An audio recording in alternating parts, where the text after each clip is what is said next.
코비드-19는 우리 삶의 많은 부분들을 바꿔놓고 있습니다. 어떤 사람들은 지금까지의 역사가 예수님의 탄생 이전과 이후로 구분됐다면 이제는 코비드-19 이전과 이후로 구분될 거라고 전망하기도 합니다. 5번이나 연기됐다가 개학한 한국의 고등학교 등교 첫날의 모습을 뉴스로 봤습니다. 80일 만에 학교에 나왔지만 이전과 같은 모습은 아니었습니다. 학생들은 마스크를 썼고 학교는 등하교 시간을 조절하는 등 방역에 상당히 많은 신경을 써야 했습니다. 체온 측정도 하고 책상마다 투명 가림판을 설치하고 책상 사이에 간격을 띄워 앉았습니다. 그럼에도 불구하고 인천에서는 2명의 학생이 확진 판정을 받으면서 66개 학교의 학생들이 등교하자마자 집으로 돌아가야 했습니다. 6월이 가까이 오면서 온라인으로 모였던 미국의 교회들도 대면 예배를 준비하고 있습니다. 하지만 그것도 이전과 같은 예배의 모습은 아닐 거라고 생각합니다. 많은 사람들이 한꺼번에 모여서 예배를 드리기 어렵기 때문에 예배를 드린다 하더라도 당분간 영상 예배를 병행해야 할 것입니다. 함께 모이는 만큼 안전에 더 많은 신경을 써야 합니다. 예배당에 들어오려면 체온 측정도 해야 하고 마스크를 착용해야 합니다. 서로 간에 충분히 거리를 두고 앉아야 합니다. 주보도 나눠줄 수가 없고 찬송을 부르는 것은 가장 위험한 행위가 됩니다. 신교 시간 역시 여전히 가질 수 없을 것입니다. 백신이 개발되기 전까지는 꽤 오랜 시간 동안 이전에 경험해보지 못했던 모습으로 살아가게 될 것입니다. 이렇게 달라진 환경들은 우리 사회는 물론이고 우리들의 신앙에도 상당한 도전을 주고 있습니다. 함께 모이지 못하면서 공동체로서의 교회도 도전을 받고 있습니다. 온라인으로 대체하고 있다고는 하지만 직접 만나서 함께 예배하고 친교를 나누고 신앙과 삶을 나누던 이전과 같을 수는 없겠지요. 개체 교회에 대한 소속감이나 공동체에 대한 책임감이 줄어들 수도 있습니다. 좀 더 편안한 신앙생활을 선택하는 사람들이 많아질 수도 있습니다. 온라인에 적응하지 못하는 교회들은 어려워질 수도 있겠죠. 많은 교회들이 재정적인 어려움을 겪고 있고 이것이 교회의 쇠퇴를 가속화시킬 수도 있습니다. 그동안 대부분의 교회들은 수적인 부흥을 바래왔습니다. 사람들이 많이 모이면 자랑했고 줄어들면 위축됐습니다. 하지만 코비드-19의 상황에서 대형 교회들은 힘을 잃어가고 있습니다. 많은 인원들이 함께 모이는 일은 지금 우리 사회에서 가장 위험한 일이 됐습니다. 예배들은 적당한 인원으로 나눠서 여러 번에 걸쳐 드려야 합니다. 수적인 부흥을 추구해야 할 이유가 사라진 것입니다. 이런 도전들 앞에서 우리의 신앙을 제대로 살아나기 위해서는 본질이 무엇인지 생각하는 일이 필요합니다.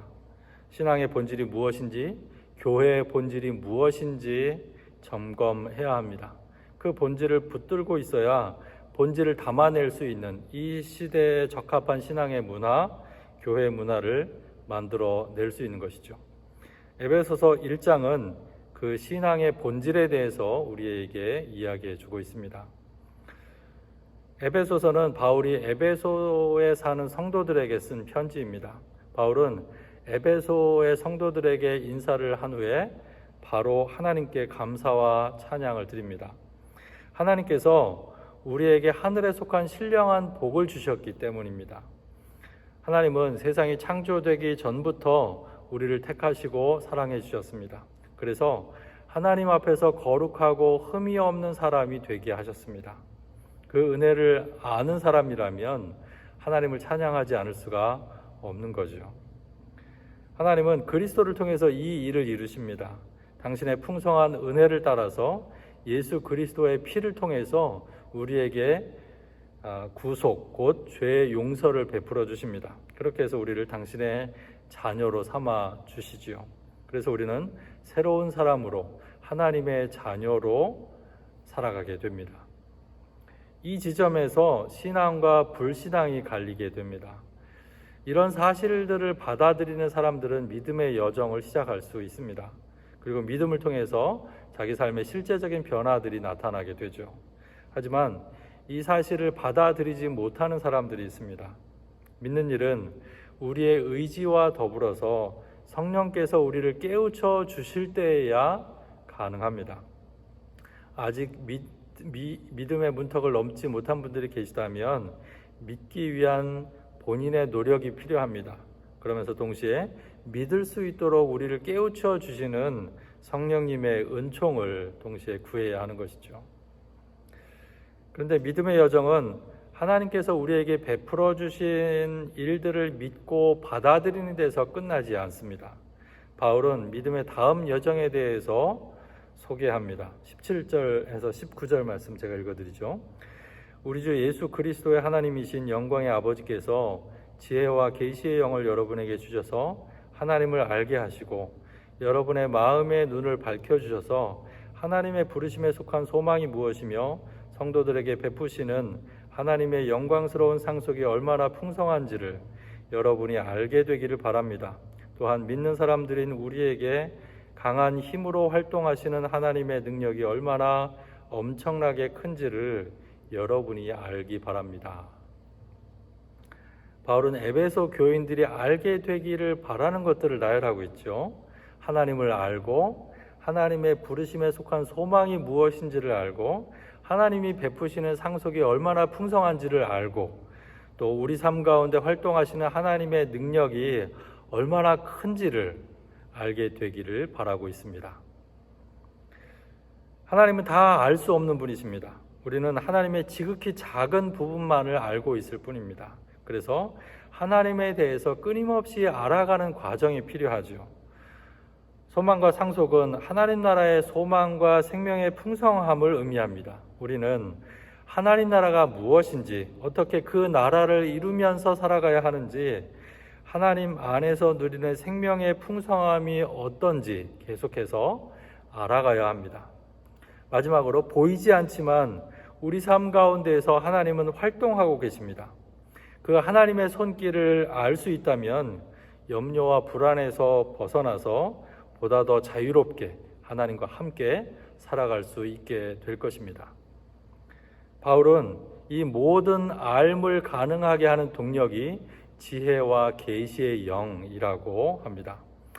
하나님께서 우리에게 지혜와 계시의 영을 주실 때 이런 것들을 다 알 수 있다는 것이죠. 하나님과 그분 안에서 이루어지는 일들은 우리의 제한된 생각과 경험으로 다 이해하고 받아들일 수 없습니다. 그러니 하나님께 지혜와 계시의 영을 달라고 구해야 합니다. 그럴 때 우리의 믿음이 성장하면서 하늘에 속한 신령한 복을 누리게 될 것입니다. 이쯤에서 생각해 보아야 합니다. 내 신앙의 관심이 하나님을 알고 하나님 안에 있는 소망과 상속의 풍성함을 알고 우리 안에서 활동하시는 하나님의 능력을 더욱 알기를 바라고 있는지 말입니다. 이런 알물 위해서 하나님께 지혜와 계시의 영을 구해 본 적이 있으십니까? 우리가 신앙을 통해서 정말로 바라는 것이 무엇일까 질문해 보아야 합니다. 요즘 집에서 자주 가정 예배를 드리고 있습니다. 어떤 때는 아주 간단하게 말씀 한 구절을 읽고 서로 묵상을 나누고 기도할 때도 있습니다. 가끔 딸이 함께 읽을 말씀을 선택하기도 합니다. 이번 주 중에 어느 날 딸에게 말씀을 하나 선택해서 읽어달라고 부탁을 했습니다. 그러자 오늘은 뭘 읽을까 하더니 오늘은 행복에 관한 말씀을 읽어보자 라고 하는 겁니다. 그러더니 하나님께서 말씀을 하나 읽는데 하나님께서 우리와 함께 계시고 또 미래에 우리를 위해서 어떤 일을 계획하고 계신다라는 듣기 좋은 내용의 말씀을 찾아 읽어 주었습니다. 알고 보니까 하루에 한 구절씩 보내주는 성경 앱을 이용한 겁니다. 아이가 한 일이고 또 가정 예배를 드린다는 것에 의의를 두었기 때문에 그때는 아무 말 없이 넘어갔습니다. 하지만 한편으로는 그렇게 말씀을 대한다는 것이 상당히 겸연쩍게 다가왔습니다. 우선 매일 한 구절씩 보내는 앱들을 별로 선호하지 않습니다. 그렇게라도 성경을 읽는다는 측면에서는 뭐라 할 말이 없지만 본문의 맥락과는 상관없이 자기적으로 성경을 해석할 염려가 있기 때문입니다. 딸 아이가 인용한 말씀의 내용은 그 내용 자체는 틀림없는 사실이죠. 하지만 동시에 성경을 대하고 신앙을 생각하는 우리의 자기 중심성을 드러내는 것 같아서 조금 민망한 마음이 들었던 것입니다. 요즘 묵상하고 있는 호세아서는 하나님을 등진 이스라엘을 향한 하나님의 간절한 호소로 가득 차 있습니다. 그 중에 이 말씀이 특별히 마음에 남았습니다. 6장 6절의 말씀입니다. 내가 바라는 것은 변함없는 사랑이지 제사가 아니다. 불살라 바치는 제사보다는 너희가 나 하나님을 알기를 더 바란다 라는 말씀입니다. 제사 자체가 나쁜 것은 아니죠. 하나님은 하나님에 대한 관심은 사라지고 하나님이 주실 것들에 대한 관심으로 가득 찬 제사를 질책하시는 겁니다. 하나님이 우리에게 바라시는 것은 하나님을 향한 변함없는 사랑, 하나님을 더 알기를 바라는 마음입니다. 하지만 하나님에 대한 관심을 잃어버린 신앙은 자기 필요와 욕심을 만족시키는 일에 집중할 수밖에 없습니다. 그렇게 되면 하나님의 이름을 열심히 불러도 하나님과는 아무런 상관이 없는 일들이 돼 버립니다. 하나님 자체에 대한 열망은 사라지고 우리의 바램과 필요만 남은 예배와 신앙은 형식적인 종교로 변질될 수밖에 없습니다. 그 신앙을 통해서 이루어지는 것은 하나님 나라가 아니라 우리의 자아를 강화시키는 일밖에 없는 것이죠. 믿음의 본질은 먼저 하나님께 집중하는 것입니다. 하나님을 알고 하나님 안에 있는 소망과 상속의 풍성함을 알고 우리 안에서 활동하시는 하나님의 능력을 알기 위해서 힘쓰는 것입니다. 그 정신이 우리가 하는 모든 신앙 행위, 예배와 봉사, 친교의 목적이 되어야 하는 것이죠. 하나님께 집중하는 믿음은 하나님께서 이루시고자 하는 일에 집중하게 되어 있습니다. 바울은 하나님의 계획에 대해서 말합니다. 하나님의 계획은 때가 차면 하늘과 땅에 있는 모든 것을 그리스도 안에서 그분을 머리로 하여 통일시키는 것입니다. 하나님은 죄로 인해 깨어진 세상을 그리스도를 통해 다시 회복시킬 계획을 가지고 계십니다. 이 목적을 위해서 우리를 먼저 불러주신 것이죠. 그래서 믿음은 나 하나 잘 믿고 잘 살면 되는 것이 아닙니다. 이런 하나님의 마음을 알고 그분의 계획에 동참하면서 사람들을 섬기면서 살아가는 것이죠. 만약 우리의 믿음이 자기 개인에게만 머물러 있거나 자기 가정의 문제에만 매여 있거나 자기 교회 안에서만 이루어지는 일이거나 자기 나라만 잘 먹고 잘 사는 차원에 머물러 있다면 그 사람은 이런 하나님의 계획에 대해서 모르고 있는 것입니다. 하나님은 하늘과 땅에 있는 모든 것을 향한 마음과 계획을 가지고 계십니다. 코로나 바이러스는 우리 사회와 교회의 민낯을 드러내고 있습니다. 바이러스는 차별하지 않지만 사람은 차별한다는 말처럼 세계 곳곳에서 인종차별이 계속 일어나고 있습니다. 가난한 사람들이 바이러스에 더 쉽게 노출되면서 더 많은 피해를 입고 있습니다. 치료받는 이 일에도 차별은 존재하고 있는 것이죠. 이런 어려운 사람들을 위해서 사회적인 책임을 다하는 교회들이 있습니다. 음식이나 필요한 물품들을 구입해서 돕는 교회들이 많았습니다. 마스크를 만들어서 필요한 사람들에게 제공하는 교회들도 있었습니다. 뉴욕의 교회들은 바이러스 임시 검사소로 운영하기 위해서 교회 건물을 개방했습니다. 반면에 사회적인 피해는 아랑곳하지 않고 예배 드리는 일에만 집중하는 교회들도 있습니다. 미국에서는 교회 리더 다수가 참여한 모임에서 의회에 제출한 청원서가 주목을 받고 있습니다. 이 청원서는 예배를 드리다가 바이러스에 걸려도 사람들이 소송을 하지 못하게 해달라는 내용을 담고 있습니다. 예배는 드리면서 그로 인해 발생할 피해와 책임으로부터는 자유롭고 싶은 것이죠. 잠언 21장 3절은 이렇게 말합니다. 주님께서는 정의와 공평을 지키며 사는 것을 제사를 드리는 일보다 더 반기신다. 참된 믿음은 하나님의 이름을 부르는 데서 그치는 것이 아니라 하나님의 뜻을 실천하면서 살아가는 데 있습니다. 아무리 화려하고 잘 준비된 예배라 하더라도 하나님의 뜻을 따라 정의와 공평을 이루는 삶을 살아가지 않는다면 하나님은 그 예배를 반기시지 않을 것입니다. 이런 하나님의 계획을 이루기 위한 사람들이 먼저 믿은 우리들입니다. 그리고 그런 믿는 사람들의 모임이 교회인 것이죠. 교회의 핵심은 그리스도입니다. 바울은 교회와 그리스도의 관계를 이렇게 설명합니다. 하나님께서는 만물을 그리스도의 발 아래 굴복시키시고 그분을 만물 위에 교회의 머리로 삼으셨습니다. 교회는 그리스도의 몸이요 만물 안에서 만물을 충만케 하시는 분의 충만함입니다. 바울은 그리스도가 교회의 머리라고 말합니다. 그리고 교회는 그리스도의 몸이라고 말하죠. 이 말은 교회의 본질을 강력하게 드러내고 있습니다. 그리스도가 머리가 아니라면 교회는 교회일 수가 없습니다.